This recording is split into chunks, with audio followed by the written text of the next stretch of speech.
pag-uusapan naman natin ito, mga ka-GP Natics, dahil bukas ay magkakaroon po ng Rally Sierra. Ang atin pong mga kababayan sa pangunguna po nitong si dating Senator Antonio Trillanes IV, kasama po ang Magdalo, kasama rin po ang mga ibang mga grupo, mga kababayan, mga ibang mga parallel group, nasisigaw doon sa People's Power Monument para isigaw po ang impeachment laban kay BP Inday Sara Puset. At dahil nga ganyan, mga kababayan, at nagsalita na rin po ang palasyo na hindi po aharang, hindi po mangingialam ang Pangulo pagdating po sa usapin ng impeachment ni Sara Inday Puset, mga ka-GP Natics, ay nagbanta po ang kanilang mga supporter. Eto, pakita ko sa inyo ha. Sino yan, GP? Ayan. Ang tinutukoy ko po ay itong si Pusang Gala. Ha? Si Pusang Gala. Meron din tayo dito isang follower na Pusang Gala ang pangalan. Pero, ano yun? Kakampi natin. Itong Pusang Gala na to is a page, mga kababayan. Page. Okay? Sige lang, ituloy nyo yan. Pag na-impeach ba si Sara, akala nyo ba tapos na ang DDS? Aba, nagbanta. Lalong titindi ang galit namin and we will take it personally. At hahanap kami ng kapalit. At nandyan si Pulong at si Baste. Uy! Si Pulong at si Baste. Si Pulong na laging absent. Si Pulong na isang taon na daw allegedly hindi pumapasok sa house. At si Baste, mga kababayan, na ano ang alam? Paghihigante. Sariling bayan, sariling probinsya, Davao, hindi maisaayos. Puro pa rin droga. Hindi ba? Ang tagal na nilang naupo dyan. Hoy, mag-isip-isip naman kayo, ipapalit nyo kay Sara, Pulong at Baste. Kahit isama nyo pa si Robin Padilla, magsama-sama kayo lahat. Nanakot pa kayo hanggat hindi nyo pinagsisilbihan ang interes ng mga ordinaryong Pilipino, hindi matutunaw ang DDS. Teka lang ha. Mga ka-GP Natics, may tanong ako. Pag sinabing interes ng ordinaryong Pilipino, sino ba yung tinutukoy na ordinaryong Pilipino? Parang mali ka ata, sir. Ma'am, kung sino ka man. Pag sinabing interes ng ordinaryong Pilipino, yun yung mga biktima na hindi po nakakukuha ng hustisya. Yung mga tao na maliliit na biktima nung panahon ng administrasyon ni Digong. Yun ang tingin ko na ordinaryong Pilipino. 'Di ba? Pero 'di ba sa pag-impeach kay Sara, mga kababayan, ganun din tayo. Bukod doon sa sinasabi ko na mga biktima na naghahanap ng hustisya, ordinaryong Pilipino, tayo yon. Ordinaryong Pilipino na nagbibigay, nagbabayad ng taxes.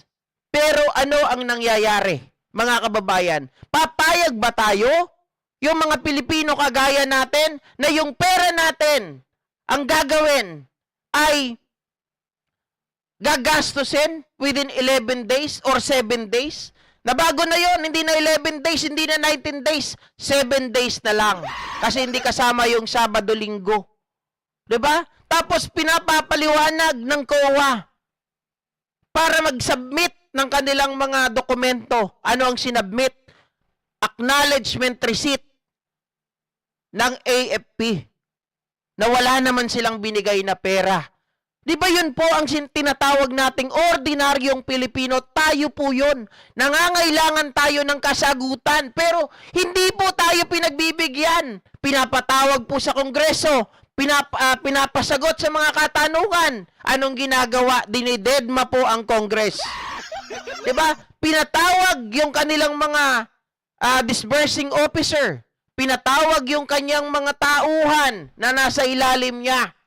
Nung ito tinatanong, dahil ayaw na unang magsipunta Iniiwasan ang patawag ng House nung binigyan ng warrant of arrest. Napilitang pumunta. Pagpunta nila, anong ginagawa mga kababayan ng mga taong ito?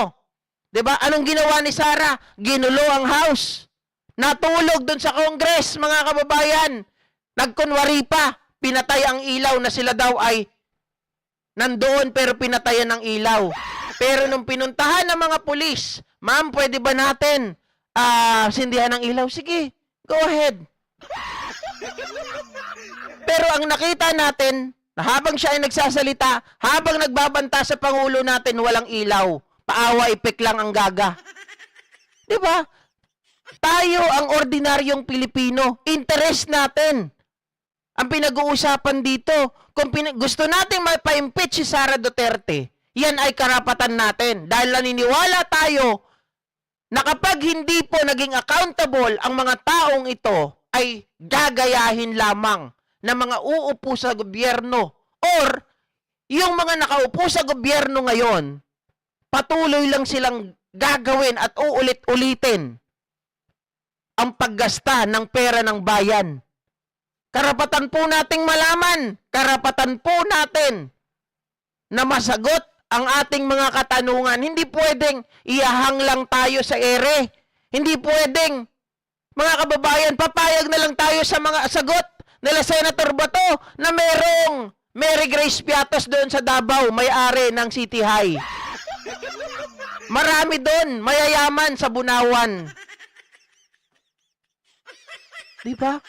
Mga kababayan, mismong mga senador na iniluklok natin, na akala natin tutulong sa atin, pero sila ang nagtatanggol doon sa mga tao na gumagamit ng mga peking pangalan, wala naman pong nakasulat, hindi naman po existing, pero pinagpipilitan. Huwag nyo sabihin non-existing. Paano mo sasabihin na hindi non-existing? Wala nga sa PSA. Wala rin po sa death certificate. Wala rin sa NBI. Wala rin sa police clearance. Wala rin, mga kababayan, sa kanilang baptismal certificate. Tapos sasabihin mo, huwag nyong sabihin na non-existing. Mga gunggong. Diba? Oh. Kasunod nito, ito kasi yun, mga kababayan, yung sinasabi ko po sa inyo, balita na ang ating presidente is not blocking any impeachment attempt against Vice President Sara Duterte. Executive Secretary Lucas Bersamin said. Kaya galit na galit po ang mga Duterte supporter. Kaya nagwawala sila at tayo po ay kanilang pinagbabantaan. Aba, talagang mga DDS, no, mahiling magbanta. Sa bagay, ang poon nila, ang presidente ng impyerno, si Sara Duterte, nagbanta na papatay. Hindi ba? Sinundan ni Dado, nagbanta na papatay. Susunugin pa daw ang mga pamilya natin. Tapos ito, si Pusang Gala, aba, gaya-gaya, putumaya na. Ano to, mga kababayan? Domino effect? Ha? Kaya bukas, Tita Alex Sanchez, lahat ng mga ka-GP Natics natin dito, kung wala man ang presensya nyo doon sa gagawing rally, magsama-sama po tayo. 'Di ba? Kahit dito lang sa social media, samahan nyo kami para ipaglaban at ipanawagan ang impeach Sara movement. 'Di ba? Ano po ang nangyari kay Sir Medios Abaro? Sorry po, hindi ko po babasa ha. Tama po yung sinasabi ni Tita Alex, no? Lagyan nyo po ng at para mabasa ko po at mag-highlight dito mga ka-GP Natics. Jolly Arde, invento ni Shimenet. Diba? Sabi ni Dave's Pards, tama ka dyan, GP. Solid talaga si PBBM. Midnight President Marcos sana idiretso. Ano to? Muli ang 6 years pagkapangulo. Hindi, kailangan pa natin mga kababayan na pag-usapan po ang ating konstitusyon. Na hindi yan basta-basta na paupuin natin ang Pangulo idiretso. Hindi. Dadahan yan sa mahabang proseso. Sir Arnel Tan, no vote for all pro Digong Duterte, No to pro-China. Sana ma-impeach na si Sara ASAP. Na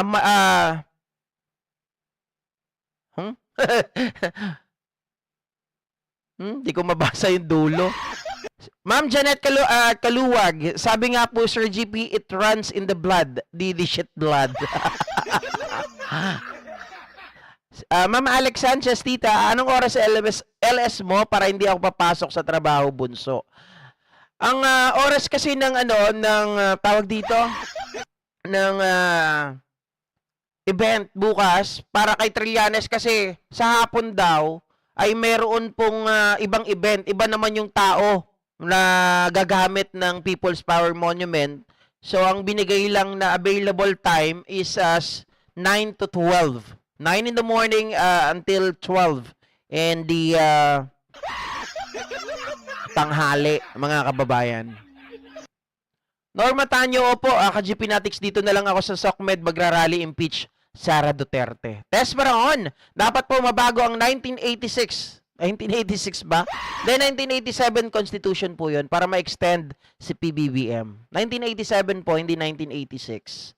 Kim Kiro, taong bayan ang masunod na ma-impeach si Sara Duterte, hindi ang Malacanang ang masunod dahil taong bayan ang nagbigay ng pwesto sa gobyerno, impeach Sara. Tama po. Nagbago na rin naman yung statement ng Pangulo natin eh. 'Di ba? Nung sabi niya nung una, wala na tayong time, 'di ba? Sabi niya gano'n, stormy na teacup.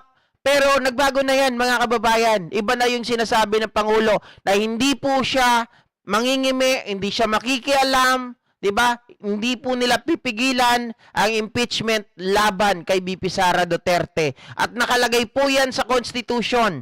1987, mga ka-GP Natics, nakalagay po dyan, if kung sino man or meron mang mag-file ng impeachment complaint against sa impeachable official, dapat pong aktuhan ng ating mga kongresista. Yan ay mandato nila. Hindi po nila pwedeng takasan, hindi po pwede nila na hindian.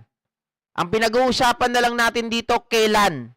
Ang pinag-uusapan na lang natin dito, mga kababayan, yung gagawin po nila. Kasi ang alam ko, sinisecure nila ang bilang, lalong-lalo na po dyan sa Senado na alam naman natin ngayon, puro maka-China. Puro maka-Duterte. Diba? Oy, Tiger 99 2.0. Shoutout sa iyo, brother, ha? Yes, pupunta ako bukas. Kita-kita tayo doon, ha? Doti Malabanan from Anchorage, Alaska. Right. Sir GP, walang napatunayan noon pa man sa, paratang nila sa Marcoses. Tapos, ganyan na naman sila. Ayaw alamin ng totoo mga breeding, mga yan. Talagang pag mga utak etchas, wala talaga po. Sarado na ang mga utak na mga yan. Pero tayo, mananatili tayo, mga kababayan. Nakita nyo, ang pagkakaiba ni Pangulong Bongbong Marcos doon sa pinagtatanggol nyo. Salamat po doon sa nagbago ang isip, ha. Kasi meron dito, nabasa ko kanina, sir, sabi niya ganon. Ako po ay dating maka-Duterte. Kaya lang, dahil sa mga napapanood ko po dito, kahit ayaw ko po sa inyo dati. Sabi niya, kahit ayaw ko po sa iyo dati. Bakit? Bakit mo ako nagustuhan? Kasi po, ang Pangulo natin, pinagtatanggol mo, at ang Pangulo natin, pinagtatanggol tayo against sa China. Nakikipaglaban, hindi po umuurong. At nakita nyo naman, siguro lalong matutuwa yun, sir. Hindi ko nababanggitin yung pangalan mo. Pero malamang, sa narinig mo kanina na hamon ng Pangulong BBM, ay talagang tayo po ay saludo.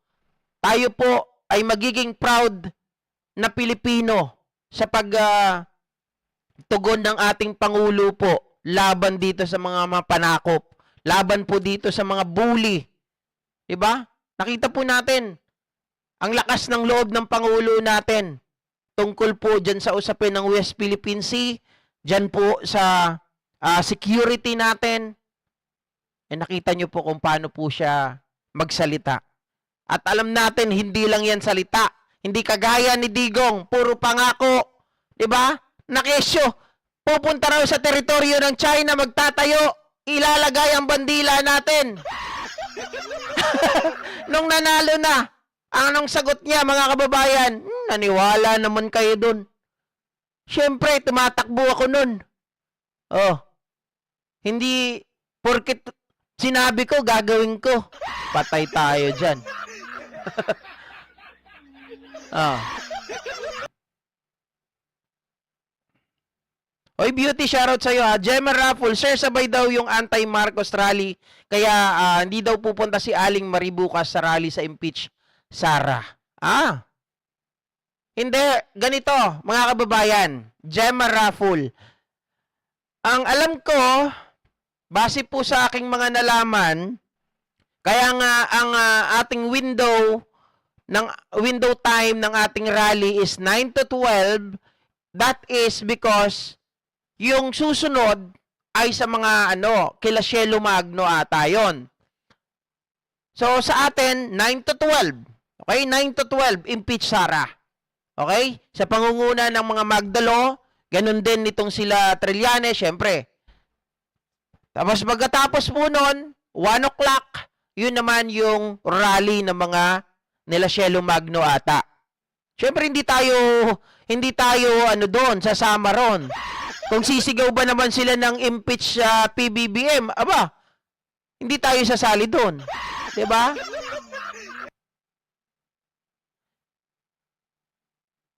Sabi ni Sir Edward Porlay, iba pa ba yung panggabi kay GP? Ano pong panggabi?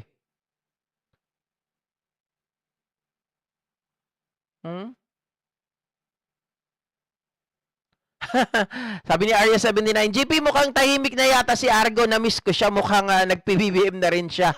Pakalat-kalat lang yan si Argo. Doc Ami Palmeo, mukhang napuno na ang salop ni PBBM kaya need na kalusin. Grabe, lalo ko siya ina-admire, siya ang weak leader daw.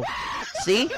Eto mga tahimik na mga loyalista, sila Doc Ami Balmeo, no? Mga ka-GP Natics, eto, isa yan sa mga inahangaan ko rin. Pero super supportive na mga yan. Grabe. Kita nyo naman, pare-pares tayo, mga ka-GP Natics. Ngayon ko lang nakita na nagsalita ang Pangulo. Diba? Kinundi na, lantaran.